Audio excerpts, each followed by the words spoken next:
دریم نمبر کې زمونږ مقصد دا دی چې خیر الناس من ينفع الناس. نبی علیہ السلام فرمایي بهترین په انسانانو کې هغه کس دی چې بل ته پیدا ور. السلام علیکم ورحمت الله وبرکاته. زم تاسو ورور تاسو مرګره سلیمان سالار مرګرو په خپل پیج او چینل کې راتار کلم یو وړو کې غونډه کې ویډیو پیغام دلرکو پر سایډ به تاسو تر ویډیو ښکاری ګورئ با تاسو به وایي چې دغه مقصد څه دی دا سره مطلب د پاره کې خدای ته ویم هم او دار ته پلی کوم هم دغه ته چې کوم دی یو ټریپ کول رور دی په خبر سره تعلق لرونکي دی هغه چې کوم دی خلکو له پرچه هم ورکی او هغه مطمئن هم کی هغه پرچه باندې خوشاله همي دغه رویه څنګه ده او مطلب دغه اخلاق څنګه دی هغه هم تاسو ته په دې ویډیو کې خیم او دینه به تاسو ته اندازه کیږي خو دا ویډیو مخکې د ملګرو سره ضرور شریک کړئ او هغه ملګرو ته ورسوي چې کم بد اخلاقی کې ناراضي دا ویډیو ګورو د دینه پس په بیا من خپل خبرې هم کوو باندې بالکل زمونږ د کلمې رول ټیک شو مونږ هغه باندې سره دي سنس نشته دی ټیک ون وی خلاف ورزي د موقع صحیح ده کنه زمون مشران هم دي له راستول چې وی ون وی خلاف ورزي نه چې کم دي دا خلک اجتناب کوي دای منه کوي پی کوي دای مرګ دی ټیک ته صحیح ده 300 روپۍ درا کې چې دا والا چا مخ نه پیژنه خیر دی بچي او تل د ګلونه خرڅه مزدوري کوي ها سیکل واسه ونه کا خیر دی جاړه ما جاړه ما ویډیو مو کوو قابل نه کمره موبایل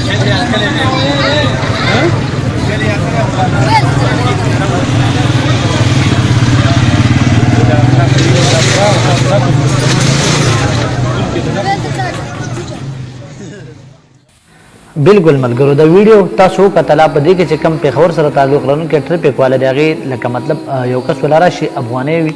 خو هغه سره لیسن هم نه هغه ته وایي چې د ون خلاف ورزي دی وکړو هغه له 300 روپۍ رشوت هم ورکړي او مطلب هغه پرچه څومره ورکړي 240 روپۍ خو خزانه لپاره ورکړي لکه مطلب هغه خزانه تراشي کاغه چرته الزام لالچ کولې رشوت اغستل نو بس هغه 300 روپۍ به جیب کې چولې 240 روپۍ پرچه به نه ورکوي هغه وایي چې د پاکستان د حکومت نه تنخواه لمه زما لپاره چې کوم دی د تنخواه کافي د رشوت اغستلو ته جوړ نه بیا چې کوم دی تاسو ګورئ یو ماشوم یو هغه چرته ګلونه مولونه خرڅي یو موټر سایکل ولا چرته راغلی هغه لاس کې جو سره کمې پیسې وي هغه ته هم تختولي نو هغه خپل بټ برابر کی خپل بټ هغه ماشوم لاغه پیسې ورکړي دریم نمبر کې ویډیو چې کوم دی نو هغه یو ماشوم مطلب د عمر کم از کم اتنه کاله بیا به وکالي کم از کم دغه شان د وو کال تر نه کال پورې ماشوم دغه یو ورس تناسته یو گاډي تناسته او هغه ټریپ کوله ولا کله اشاره ورکړي نو هغه ویډیو کوي دا ویډیو ته ډیره لپاره کوي چې دنه خلک عبرت ولي هغه والدین شویبان چې لکه مطلب هغه خپل بچو باندې لکه مطلب ناخبري خي او هغه له موټر سایکل او ویډز او گاډي وغیرہ ورکي او هغه دغه لیو خور دیو تجربه کمای بل چې کم دی دغه ذهن دومره جوړ نه چې مطلب د خپل ځان هم بچ کی او ځان سره چې کم لکه مطلب غادي سره چې هغه نه ځان بچ کی نو دغه شان د دې ویډیو کې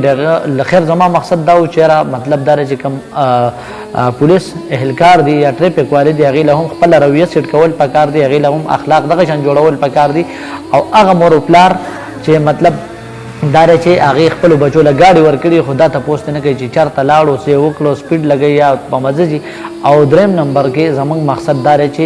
خیر الناس من ينفع الناس. نبی علیہ السلام فرمایي بهترین په انسانانو کې هغه کس دی چې بل ته پیدا ورسوي لکه مطلب لکه غونته کې صدقه کول هم پکار دي نو ویډیو وګدو منو دا ټیم مال راکې اجازه چې چرته می خات آباد وبرلیو چې موږ په خپل دعاګانو کې ساتي د الله پامان.